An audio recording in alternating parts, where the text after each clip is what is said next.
Saudações a todos vocês que nos acompanham aqui no nosso canal, canal Café Concurseiro. Se você está chegando agora e não é nosso inscrito, se inscreva no nosso canal, fortaleça o nosso canal, curte, compartilhe os nossos vídeos.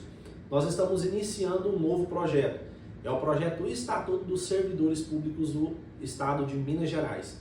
Como é do conhecimento de grande parte dos concurseiros, nós temos um edital batendo as nossas portas. É o edital da Polícia Penal do Estado de Minas Gerais, que está para ser lançado, que está com previsão de ser lançado ainda nesse segundo semestre de 2025.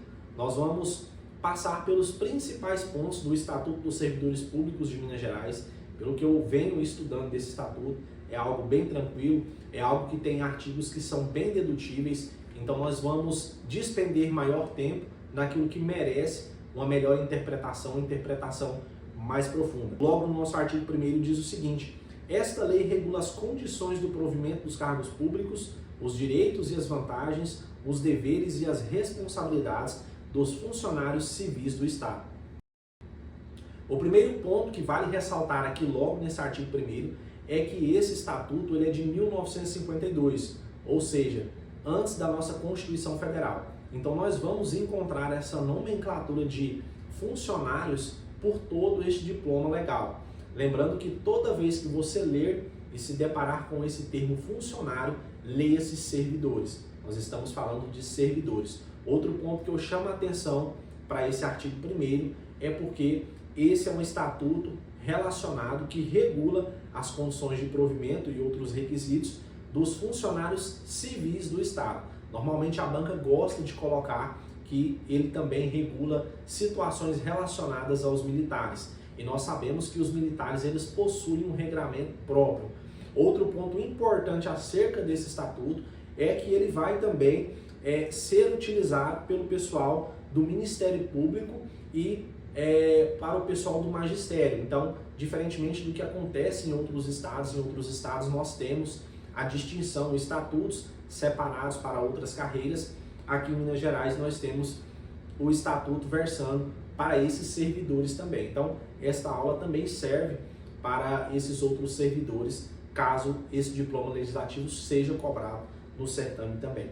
Dito isso, a gente já parte aqui para os próximos artigos. Eu vou passar pelos principais, os mais importantes. O artigo 3º diz que cargo público para os efeitos deste estatuto é o criado por lei em número certo, com a denominação própria e pago pelos cofres do Estado. Então aqui nós temos a denominação de cargo público.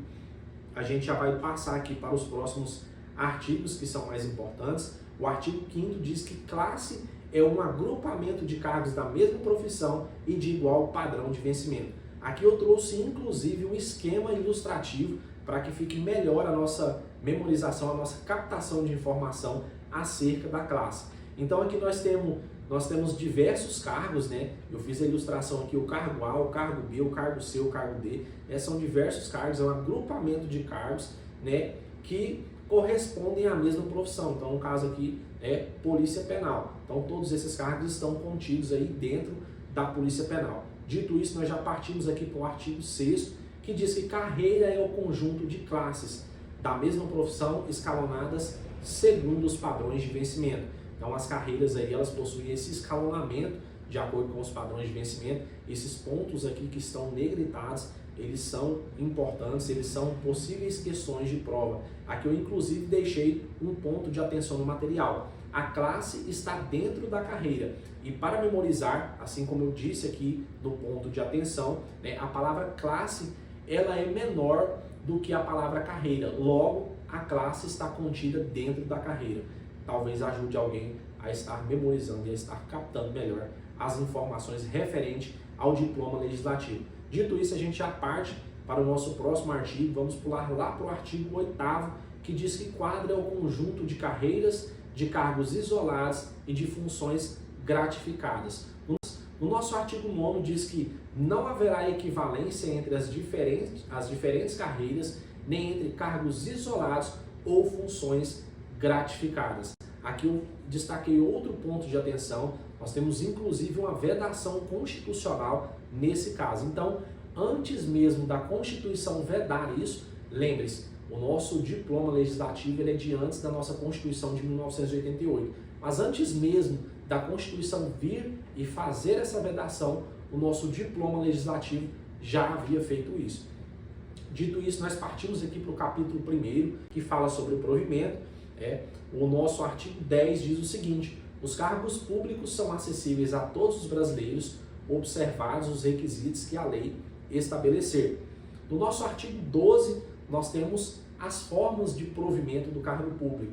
Nós temos diversas formas aqui, são 7 formas para ser mais exato, e algumas formas são figuras inconstitucionais. Lembrando, um ponto aqui de destaque para vocês é que a única forma que é de provimento originário é a nomeação. Haja vista que até então o candidato não possui vínculo com a administração pública. Após a nomeação e pós, aí sim nós temos um servidor investido no cargo. Então todas as outras formas de provimento dos cargos públicos são as chamadas formas derivadas. Por quê? Nisso nós já temos um servidor, e quando eu falo servidor, ele já está investido no cargo público. A partir deste momento, nós temos as vacâncias e as ocupações dos cargos acontecendo de forma derivada, de acordo com os eventos que forem acontecendo na vida funcional do servidor. Então vamos aqui ler as formas de provimento dos cargos públicos. A primeira é a nomeação, a segunda, promoção, temos a transferência, a reintegração, a readmissão, a reversão e o aproveitamento. Aqui eu inclusive deixei já destacado no material que a readmissão ela é uma figura considerada inconstitucional, então muito pouco provável que a banca venha a cobrar uma figura que seja tida como inconstitucional, mas caso a banca cobre algo tido como inconstitucional, mas mencionando o diploma legislativo que estamos estudando, você deve ter essa sagacidade, essa maturidade para acertar a questão na hora da prova. Falou de acordo com a Constituição, você marca de acordo com a Constituição. Falou de acordo com o diploma legislativo, você marca de acordo com o diploma legislativo. Mas eu acredito que a banca não vai querer entrar nessa celeuma e correr risco de ter uma questão anulada. Então aqui eu inclusive destaquei as que são mais cobradas em prova, inclusive porque são formas de provimento que estão lá na Constituição Federal. Nós estamos falando da nomeação, da reintegração e da reversão. Essas 3 formas estão também lá na nossa Constituição Federal, por isso eu fiz o destaque aqui no material, porque são as formas que são mais cobradas. Dito isso, nós já partimos aqui para o próximo artigo, artigo 13, que fala que só poderá ser provido em cargo público quem satisfazer os seguintes requisitos. Então aqui nós temos diversos requisitos, esses requisitos vão estar inclusive no edital dos senhores. Então esses pontos aqui, eu acredito que tem baixo índice de serem cobrados em provas, eles acabam sendo muito mais informativos no sentido de conhecimento, para que aquele candidato saiba o que é exigido do cargo, do que aquele conhecimento propriamente dito para a aplicação em prova. Então, quais são esses requisitos que o servidor, que esse cargo público exige? Ser brasileiro, ter completado 18 anos de idade, estar quite com as obrigações militares, no caso dos homens, estar em gozo dos direitos políticos, ter boa conduta, ter boa saúde, comprovar, que seja comprovado em inspeção médica. Então, todos vocês vão passar aí pela avaliação psicológica, pela avaliação médica de saúde física, mental e tudo mais, pela investigação social. Então, são pontos aí que precisam estar de acordo com o edital, com a legislação, para que esse cargo seja ocupado por algum de vocês. Dito isso, nós já partimos aqui para o capítulo 2, que fala sobre a nomeação. As nomeações elas serão feitas, nós temos aqui as formas de caráter efetivo, nós temos as nomeações que são feitas em comissão, e lembrando que para os cargos em comissão, são cargos de livre nomeação e livre exoneração, ou seja, o cargo ele pode ser provido e desprovido na medida que a autoridade bem entender, certo? Já o cargo efetivo, ele tem as suas garantias ali de estabilidade, contraditório, ampla defesa e tudo aquilo que está ali pautado na nossa Constituição Federal. Então aqui nós temos pontos específicos sobre a nomeação. O parágrafo único diz que o funcionário efetivo poderá, no interesse da administração, ser comissionado em outro cargo sem perder daquele que é titular, desde que não se trate de cargo intermediário ou final de carreira. O artigo 15 diz que é vedada a nomeação de candidato habilitado em concurso após a expiração do prazo de sua validade. Então, o concurso público ele possui um prazo de validade e, após esse prazo de validade, é vedada essa nomeação do candidato que esteja habilitado. Expirou-se o prazo, perde essa possibilidade de nomeação do candidato habilitado. Dito isso, a gente já parte aqui para o artigo 16, é a parte que vai falar dos concursos. Diz que a primeira investidura em cargo de carreira e em outros que a lei determinar efetuar-se-á mediante concurso, precedida de inspeção de saúde. Então aqui nós temos mais uma vez a cobrança, a referência aos exames médicos que são realizados aí na hora antes ali do servidor ocupar o cargo. Então, dito isso, nós partimos aqui para os próximos artigos. O artigo 17 diz que os limites de idade para inscrição em concurso e o prazo de validade deste serão fixados de acordo com a natureza das atribuições da carreira ou cargo, na conformidade das leis e regulamentos e instruções respectivas, quando for o caso. Já o 18 diz que não ficarão sujeitos a limites de idades para inscrição em concurso e nomeação os ocupantes de cargo efetivo ou funções públicas estaduais. O nosso artigo 19 diz que os concursos deverão realizar-se dentro de 6 meses seguintes ao encerramento das respectivas inscrições. Então aqui a nossa legislação traz inclusive um prazo que deseja-se que esse concurso ele seja realizado dentro desse prazo.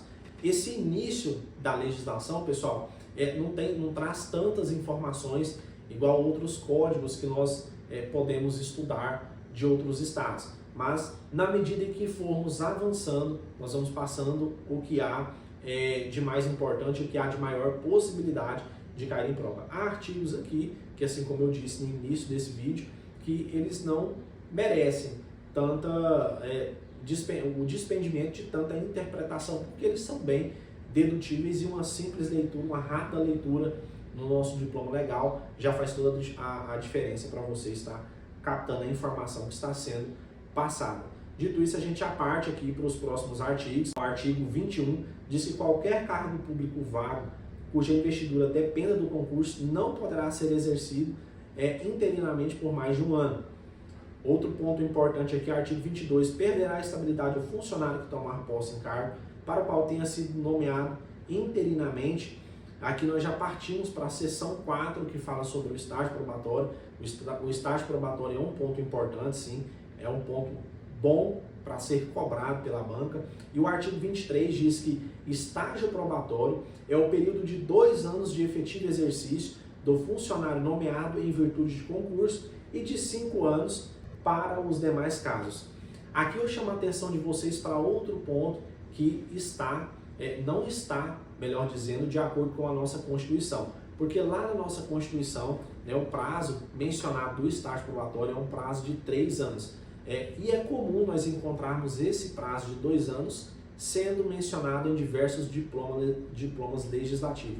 Isso porque nós não tínhamos essa regulamentação, a gente, assim como eu já citei no início do vídeo, esse diploma legislativo ele é anterior à nossa Constituição. Então, por isso, nós temos esse prazo aqui mencionado de 2 anos, mas o prazo constitucional, eu acredito que grande parte dos concurseiros sabem que é de 3 anos. E dentro desse prazo do estágio probatório, há diversos requisitos que vão ser apurados para que o candidato ele seja considerado apto do estágio probatório. Então, quais são esses requisitos? A idoneidade moral, a assiduidade, a disciplina e a eficiência. A assiduidade, no caso, é o comparecimento do servidor aí a todos os dias do curso, o candidato assíduo que vai, que comparece a todos os dias de curso, que não falte. A idoneidade moral, algo bem sugestivo também, a disciplina, obedecer às ordens, a eficiência, aquele candidato, aquele que sempre consegue bons números, bons resultados, é eficiente. Então esses são os pontos que vão ser apurados durante o estágio probatório. O nosso parágrafo 2º diz que não ficará sujeito a novo estágio probatório o funcionário que, nomeado para o cargo público, já houver adquirido estabilidade em virtude de qualquer prescrição legal. Aqui nós temos outro ponto inconstitucional, e esse é o X de nós estudarmos a nossa legislação pautado na Constituição Federal. Isso porque a nossa Constituição ela diz que para todo cargo que você for assumir, você deve cumprir um novo estágio probatório. Eu vou citar um exemplo da Polícia Civil. Por exemplo, se você tiver cumprido o estágio probatório para o cargo de escrivão ou investigador, se você passar para o cargo de delegado, mesmo você estando dentro da carreira da Polícia Civil, você terá que cumprir um novo estágio probatório. Você pode ser um escrivão. Se você passar para o cargo de investigador, você terá que cumprir um novo estágio probatório. É um novo vínculo. Então, essa menção que está aqui no Estatuto dos Servidores Públicos, ela é algo tido como inconstitucional. Dito isso, nós já partimos aqui para o parágrafo 3º, que diz que, sem prejuízo da remessa periódica do boletim de merecimento ao serviço de pessoal, o diretor da repartição ou serviço em que sirva o funcionário sujeito ao estágio probatório 4 meses antes da terminação deste. Ou seja, nós temos esse acompanhamento que é feito dos servidores, e nós temos um relatório que é feito também desse servidor acerca do que está sendo desempenhado no estágio probatório. E esse prazo, para que seja encaminhado, ele é de 4 meses antes da terminação deste, no caso deste, o estágio probatório, certo? Dito isso, a gente já parte aqui para o nosso parágrafo 4º, que diz que, em seguida, o órgão de pessoal formulará um parecer escrito opinando sobre o merecimento do estágio em relação a cada um dos requisitos e concluindo a favor ou contra a confirmação. O parágrafo 5º diz que, desse parecer se contrário à confirmação, será dada vista ao estágio pelo prazo de 5 dias. Então, notemos que existe um prazo para o estágio probatório, que é de 3 anos. Esse prazo ele terá certos requisitos que o servidor terá que cumprir, certo? Existe uma comissão, existe quem vai avaliar esses requisitos que o servidor está ali desempenhando, que o servidor ali está exercendo durante a sua atribuição, e existe um órgão pessoal que formulará um parecer escrito sobre o merecimento do estágio probatório em relação a cada um desses requisitos.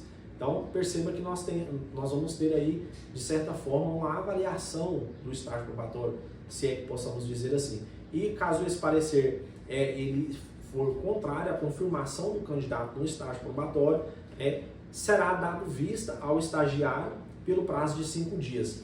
No caso, como se fosse uma defesa da sua contrariedade, a sua confirmação no estágio probatório.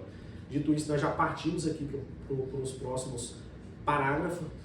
O parágrafo 6º diz que, se o despacho do governador do estado for favorável à permanência do funcionário, a confirmação não dependerá de qualquer novo ato. Então, aqui nós podemos perceber um ponto aqui de desempate, digamos assim, que se o governador ele der um despacho favorável à permanência do funcionário, aqui, mais uma vez eu chamo a atenção, servidor, a confirmação não dependerá de qualquer novo ato, ou seja, o ato do governador será o soberano neste caso. O parágrafo 7º diz que a apuração dos requisitos de que trata este artigo deverá processar-se de modo que a exoneração do funcionário possa ser feita antes de fim do período do estágio. Então, pessoal, aqui, leia-se, perceba-se que o parágrafo 7º fala sobre exoneração, porque no estágio probatório, caso haja inabilitação por parte do servidor, caso ele não seja apto no estágio probatório, caso ele seja desclassificado ali no estágio probatório, nós estamos falando de um rompimento de vínculo através da exoneração, porque a exoneração ela não precede pena. Quando normalmente as bancas elas dizem que esse vínculo é rompido por parte de uma demissão, e na verdade quando há o requisito de demissão, quando há o instituto da demissão, nós estamos falando de um servidor que cometeu algum ilícito, alguma irregularidade. Então são formas diferentes do rompimento do vínculo do servidor com a administração pública, e e isso é bem minucioso, são detalhes que você precisa ter atenção, né? Normalmente na nossa vida privada a gente acaba confundindo a demissão, porque na vida privada acontece a demissão independentemente de às vezes você ter feito algo errado, a gente usualmente usa essa palavra. Então aqui na administração pública a gente tem essa diferenciação e nós precisamos nos ater a esses requisitos, a esses detalhes. Pessoal, o que eu tinha para falar sobre essa legislação no vídeo de hoje, na aula de hoje, é isso. Nós passamos do artigo 1º até o artigo 23, nós passamos pelos principais pontos. Se você quer acompanhar mais aulas deste conteúdo, siga o nosso canal, se inscreva e posteriormente nós iremos publicar mais vídeos dando continuidade a essa legislação. Quando o edital sair, eu quero estar com toda a matriz do Estatuto dos Servidores Públicos de Minas Gerais postados aqui no nosso canal. Se você curtiu esse vídeo, se você gostou, curte, comenta e compartilha e até a próxima!